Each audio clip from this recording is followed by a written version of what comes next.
Okay, so kita dah tengok both ovarian and menstrual cycles, dan as I said, both cycles occurs simultaneously. Kenapa? Ia melibatkan hormones, adanya hormonal interplay. So this one slide ni saya dah buat supaya awak boleh inilah kalau soalan tanya what are the role of describe the hormonal interplay in ovarian and menstrual cycle. So inilah dia.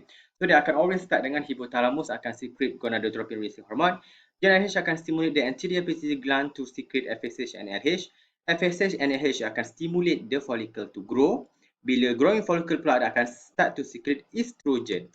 Estrogen ataupun estrogen, the slow rise in estrogen akan causes the repair ataupun the thickening of endometrium. Pada ketika ini di dalam this one dalam menstrual, this one dalam proliferative phase.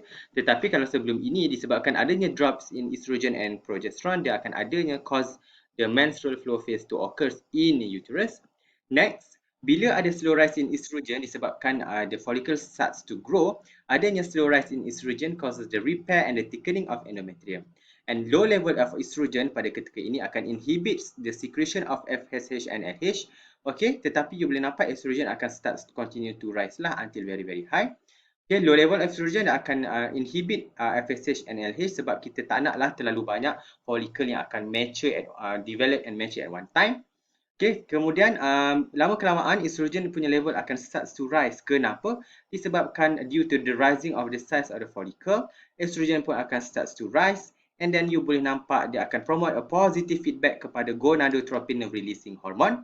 Gonadotropin dia akan stimulate the release of GnRH, so dia akan stimulate the hypothalamus. Hypothalamus akan start to release GnRH, which then stimulates the anterior pituitary gland.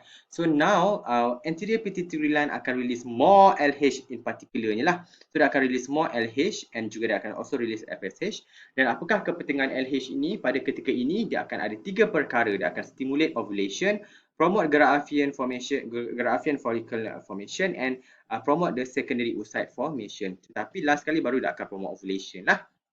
Okay.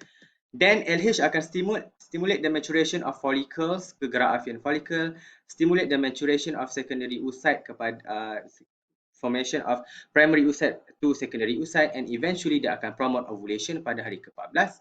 After ovulation, LH akan stimulate the formation of the corpus luteum. Dia akan transform the ruptured follicle into corpus luteum.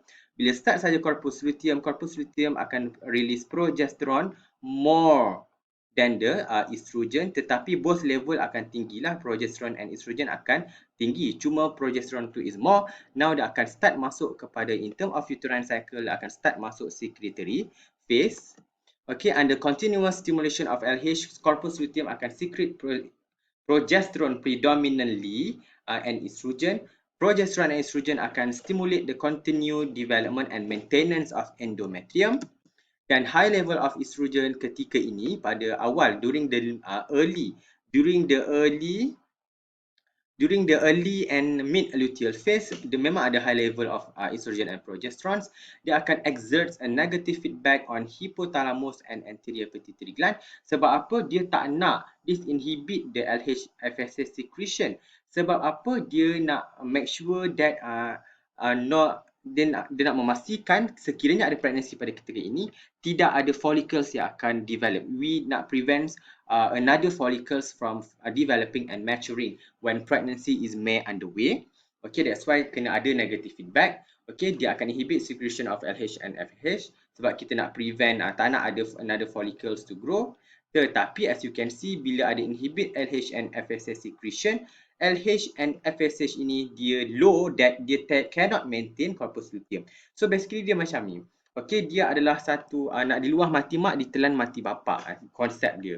Progesterone tu inhibit LH. Okay, LH tu, kita tak nak LH tu, dia akan stimulate the follicle to grow. So, inhibit that. Tetapi efek dia adalah pada diri dia, di mana pada fisiologi yang lain, di mana dia tidak dapat maintain the corpus luteum. Okay, dia sendiri tidak dapat maintain the corpus luteum. Jadi dia tak dapat maintain diri dia sendiri. Apa yang berlaku, progesterone and estrogen level akan drop. Kerana apa? Kerana corpus luteum akan start to degenerate, causing the level of estrogen and progesterone untuk decline. Dan bila decline, cannot maintain the endometrium. Okay, bila cannot maintain endometrium, blood blood vessel akan constricted. Bila blood vessel constricted, dia cause the endometrial tissues to die and disintegrate, resulting in menstruation pada bulan seterusnya. Okay. Pada masa yang sama, drop in the estrogen and progesterone, dia akan release inhibition on anterior pituitary gland. Disebabkan LH tadi level dia dah drop, disebabkan level of LH tadi dia dah, disebabkan progesterone and estrogen level tadi dia dah drop, menyebabkan tidak adalah the one yang nak menghalang the negative feedback ataupun the negative feedback dekat LH tadi dengan LH and FSH secretion tadi dia akan remove. So dia akan start to remove, means that anterior pituitary gland tadi dia akan boleh release enough FSH still in low amount tetapi masih cukup untuk stimulate the growth of the new follicle in ovary. So dia akan start new ovarian cycle akan start. Okay, kalau tadi dia akan start a new menstrual menstrual cycle, pada masa yang sama both drop in progesterone dan estrogen juga akan menyebabkan adanya the new ovarian cycle akan start. Dan inilah dia interplay of hormones of the both ovarian and menstrual cycle. Dia adalah satu cerita yang you kena baca this one, baca phase by phase. You tak boleh baca macam ni, you tak boleh hafal macam ni, you tak boleh hafal macam ni. Tidak, dia memang cara saya explain tadi. Dia memang satu part. Okay. Dan ini adalah topik essay, alright. Dan kalau you tengok, as I said just now, brain tadi FSH and LH dia akan affect ovarian cycle. Tetapi ovarian cycle tadi dia akan release ovarian hormone which affects the uterine cycle. Dan this cycle akan berlaku dalam tempoh 28 ke 29 hari. Dan inilah yang saya cakap tadi, ovarian hormones released from ovarian cycle akan affect the menstrual cycle yang saya dah explain. Cuma kalau tengok menstrual flow phase ini dia berlaku sejajar dengan early follicular phase. Proliferative phase berlaku sejajar dengan mid dan juga late follicular phase. After that ada ovulation. Kemudian adanya luteal phase. Luteal phase berlaku sejajar dengan secretory phase. Okay. Dan ini adalah feedback mechanisms in female reproductive cycle. Kalau awak tengok estrogen and progesterone, kalau dia rendah at low level, dia akan promote a negative feedback. Estrogen and progesterone, kalau dia at low level, dia akan promote positive feedback.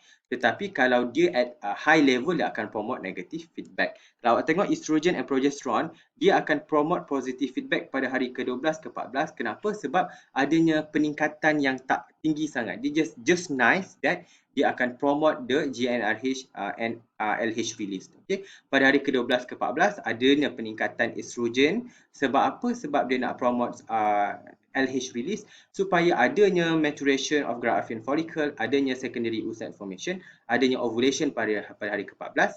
After saja rupture, the follicle rupture, dia akan become corpus luteum. Corpus luteum akan release more progesterone than estrogen. Tetapi both progesterone and estrogen level akan high, that dia akan promote negative feedback kepada both GnRH, both hypothalamus and anterior pituitary gland, menyebabkan GnRH punya level akan drop, both LH and FSH juga akan drop sebab kita nak prevent another follicle from maturing ketika luteal phase of ovarian cycle. Okay, kita nak hanya ada corpus luteum saja, kita tak nak ada follicle lain yang akan grow.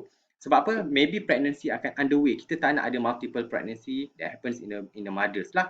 So that's why adanya negative feedback. Yang this one berlaku pada most of the cycle, tapi yang the main thing adalah ketika luteal phase of ovarian cycle ataupun secretory phase of menstrual cycle.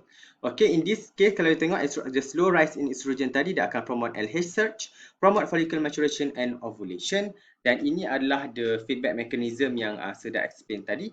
Ingat growing follicle tadi, dia akan start to release, start adanya rise in estrogen, dia akan promote slightly elevated estrogen level, dia akan promote the LH, dia akan promote anterior pituitary gland to release more LH. Tetapi bila adanya corpus luteum dan progesterone level is too high, dia akan promote pula negative feedback dekat hypothalamus dan juga anterior pituitary gland supaya LH and FSH punya level is low, that tidak adalah new follicle akan dihasilkan ketika let's say ada pregnancy. Okay.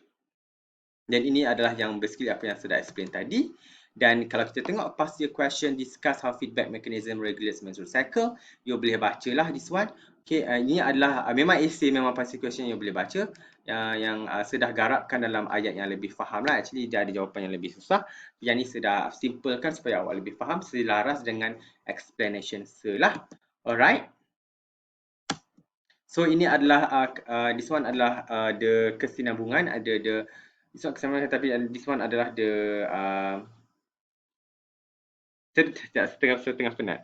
Ini adalah summary untuk the roles of the hormones dalam female reproductive cycle. Sama je apa yang saya explain, tetapi sudah bentukkan dalam table, so you all boleh tengok sendirilah. Alright. Dan itu sahaja untuk minggu ini. Kita akan start dengan itu sahaja untuk female reproductive cycle. In the next part of our lecture, kita akan tengok fertilization, dan kita boleh relate balik dengan menstrual cycle, especially the secretory phase. Okay, thank you class.